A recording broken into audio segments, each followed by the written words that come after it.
సహాయం. పేతురు రాసిన మొదటి పత్రిక మొదటి అధ్యాయం.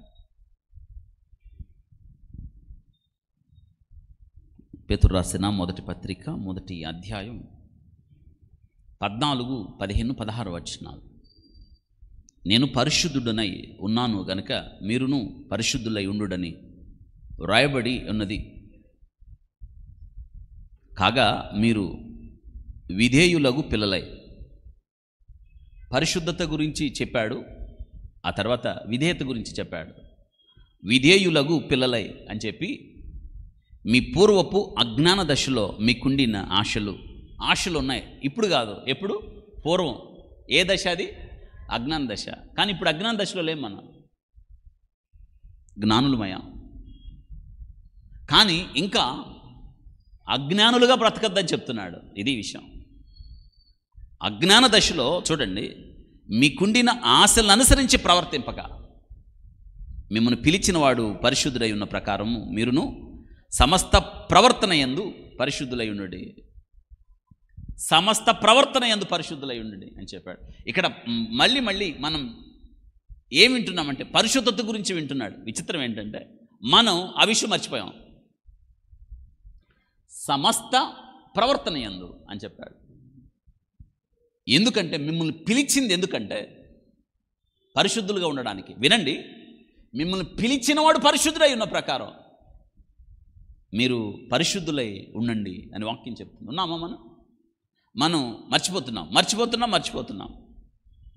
ఇక్కడ మీరు విధేయులగు పిల్లలై అని చెప్తున్నాడు. విధేయత గురించి చెప్తున్నాడు. ఏ విధేయత? ఆ విషయాన్ని గుర్తుపెట్టుకోవాలి. ఈ సంవత్సరం అంతా ఒక తీర్మానం ఏంటంటే దేవుడు చెప్పిన ప్రతి మాటకు నేను విధేయత చూపిస్తాను అనే మాట. మనకి దేవుడు ఏమని పేరు పెట్టడానికి ఇష్టపడుతున్నాడంటే పరిశుద్ధులగు పిల్లలు అని చెప్పి విధేయులగు పిల్లలుగా మనల్ని పిలవడానికి ఇష్టపడుతున్నాడు ఆయన. ఏ విషయంలో మనం అవిధేయత చూపించకూడదు. ఏ విషయంలో కూడా దేవుడు మన జీవితాల్లో సంపూర్తి విధేయతను కోరుతున్నాడు ఆయన. ఒక్క విషయంలో కూడా తప్పిపోని వారిగా దేవుడు కోరుతున్నాడు. ఒక్క విషయంలో కూడా అంటే మనం తప్పిపోకూడదు. మాట యందు అసలే తప్పిపోకూడదు. మన ప్రవర్తన యందు అసలే తప్పిపోకూడదు. జాగ్రత్తగా బ్రతకాలి. ఎందుకంటే మిమ్మల్ని పిలిచిన వాడు పరిశుద్ధుడై ఉన్నాడు అని. మీకు జ్ఞాపకం వస్తుందా? సౌలు అమాలేకుల విషయంలో దేవుడు చెప్పింది నెరవేర్చాను అనుకున్నాడు.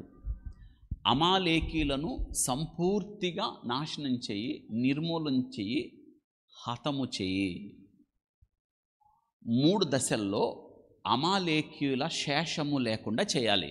దాని అర్థం ఏంటంటే అమాలేకు శరీర క్రియలకు గుర్తు.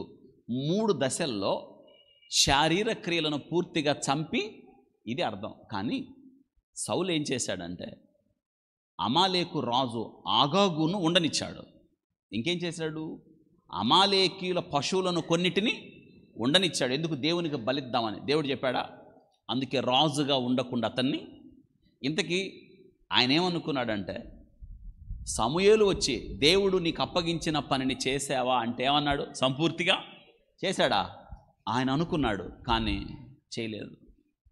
మనం కూడా చాలాసార్లు ఏమనుకుంటామంటే మనం అన్ని వింటున్నాం కదా, లోబడుతున్నాం కదా, వెళ్తున్నాం కదా, మనల్ని మనం సమర్పించుకుంటున్నాం కదా, దేవునికి అప్పగించుకుంటున్నాం కదా. ఎక్కడో మనం పొరబడుతున్నాం, తప్పిపోతున్నాం. అందుకే దేవుడు మనతో మాట్లాడుతున్నాడు. సరి చేయబడాలి మనం. వింటున్నారా? ప్రభు యొక్క శరీరమునకు, ఆయన రక్తమునకు సాదృశ్యంగా ఉన్న ఆరాధన. ప్రభా, నా కొరకు బలి అయిన గొర్రెపిల్లను, నా కొరకు నల్లకొట్టబడ్డా. ఈ ఆరాధన ప్రాముఖ్యమైన విషయం. ఆ ఆజ్ఞను మనం జ్ఞాపకం చేసుకుంటున్నప్పుడు మనం 2 విషయాలు. నేను పరిశుద్ధంగా ఉన్నానా? ఈ పరిశుద్ధత కొరకే కదా అనీతిమంతుల కొరకు నీతిమంతుడు ప్రభు అప్పగించుకున్నాడు. నాకు ఈ పరిశుద్ధత ఇవ్వడం కొరకే కదా నేను పరిశుద్ధంగా ఉన్నానా? ఇంకొక మాట, విధేయత చూపిస్తున్నానా అని ఏం చెప్తున్నాడంటే పూర్వం అజ్ఞాన దశలో మీకుండిన ఆశలు. అంటే దేవుడు లేనప్పుడు, దేవునిని ఎరగనప్పుడు, లోకంలో బ్రతుకుతున్నప్పుడు దాన్ని ఏమంటామంటే అజ్ఞాన దశ. అంటే జ్ఞానం లేకుండా బ్రతికేసాం. అంటే బుద్ధి లేకుండా బ్రతికేసాం. కానీ ఇప్పుడు అజ్ఞానులం కాదు, మనం ఎవరు? బుద్ధి లేని వాళ్ళం కాదు, బుద్ధి ఉన్నవాళ్ళం. అందుకే అజ్ఞాన దశలో మీకుండినా చూడండి, ఆశలను అనుసరించి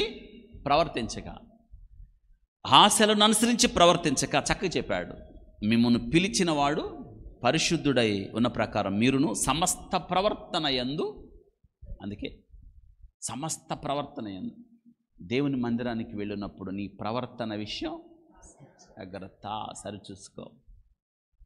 సరిచేసుకుందాం, పరిశుద్ధంగా ఉన్నాం, ఆత్మతో సత్యముతో ప్రభువుని ఆరాధిద్దాం. ప్రార్థన చేసుకుందాం.